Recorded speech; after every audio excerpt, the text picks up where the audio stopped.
അതല്ല ഞാനവിടെ ചെന്ന് അദ്ദേഹത്തെ കാണും. ഞാൻ സാധാരണ ആദ്യമായിട്ട് പോകുന്നതല്ല.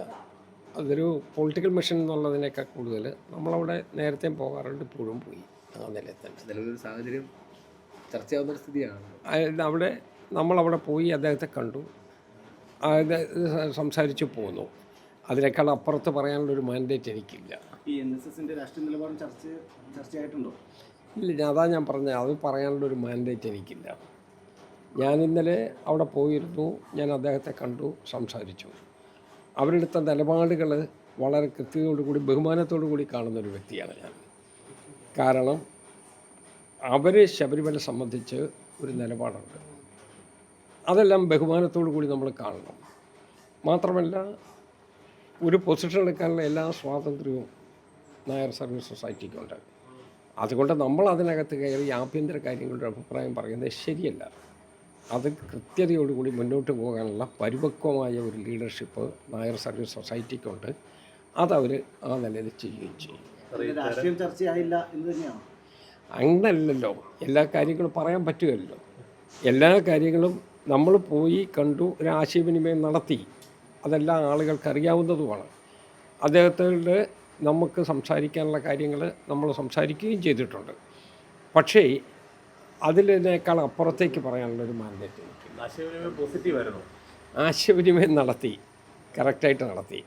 പിന്നെ അതിൻ്റെ പോസിറ്റീവ് നെഗറ്റീവ് എന്നുള്ള വശത്തെക്കുറിച്ചില്ലല്ലോ. കൺസിസ്റ്റൻ്റായിട്ടൊരു സ്റ്റാൻഡ് നായർ സർവീസ് സൊസൈറ്റിക്കുണ്ട്. ശബരിമലയെ സംബന്ധിച്ച് വളരെ കൃത്യമായി ഒരു സ്റ്റാൻഡുണ്ട്. അത് ഇന്നും ഇന്നലെയല്ല. ഇവിടെ ദേവസ്വം ബോർഡിൻ്റെ രൂപീകരണം ഉണ്ടായ കാലത്ത് മുതൽ അന്നത്തെ ആദ്യത്തെ പ്രസിഡന്റ് മഹാനായ മന്നത്ത് പത്മനാഭനായിരുന്നു. ശ്രീ ആർ ശങ്കർ ഇതിനകത്തെ അംഗമായിരുന്നു. അപ്പോൾ അത് തൊട്ട് അവർക്കൊരു നിലപാടുണ്ട്. ആ നിലപാട് കൃത്യമായി തുടർന്ന് പോകുന്നു. അത്രയേ ഉള്ളൂ. ഈ തെരഞ്ഞെടുപ്പ് വരുന്നു, 2 തെരഞ്ഞെടുപ്പുകൾ വരുന്നു. അതിനു മുമ്പ് ഈ അകൽച്ച പൂർണ്ണമായും പരിഹരിക്കാൻ കഴിയുമെന്നൊരു പ്രതീക്ഷയുണ്ടോ? അകൽച്ച നിങ്ങൾ വ്യാഖ്യാനിച്ച് അകൽച്ച ഉണ്ടാക്കാതെ, യഥാർത്ഥത്തിൽ അങ്ങനെ ഒരു അകൽച്ച ഇല്ലല്ലോ. വ്യാഖ്യാനിച്ചെന്തിനാണ് അകൽച്ച ഉണ്ടാക്കുന്നത്? അതിൻ്റെ ഒരു കാര്യമില്ലല്ലോ.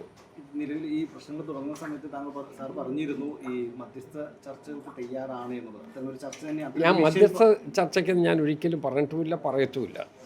കാരണം നായർ സർവീസ് സൊസൈറ്റിക്കായിട്ട് ഒരു മധ്യസ്ഥ ചർച്ചയുടെ ആവശ്യമില്ല എന്നുള്ളതാണ് എനിക്കുള്ള അനുഭവങ്ങൾ പറയുന്നത്.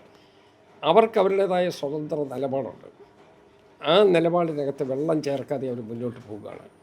നമ്മളതിനെ ബഹുമാനിക്കില്ലേ ചെയ്യണം. അതിനെ ബഹുമാനിക്കുന്നതിന് പകരം നമ്മളെന്തിനാ അതിന് ദുർവ്യാഖ്യാനം ഉണ്ടാക്കാൻ പോകുന്നത്? യാത്ര അത്തരം എന്തെങ്കിലും ചുമതലയുടെ ഭാഗമായിട്ടാണ് ഞാൻ പറഞ്ഞ കേട്ടല്ലോ. നമ്മൾ ആ വിശദാംശങ്ങളിലോട്ട് പോകണ്ട. നമ്മൾ കണ്ടു എന്നുള്ളത് യാഥാർത്ഥ്യമാണ്. ഞാൻ കണ്ടിരുന്നു, അദ്ദേഹമായിട്ട് സംസാരിച്ചിരുന്നു. അദ്ദേഹത്തിൻ്റെ ഒരു അഭിപ്രായങ്ങൾ വളരെ പരിപക്വമാണ് എന്നുള്ള ഒരു നിലപാടാണ് എനിക്കുള്ളത്.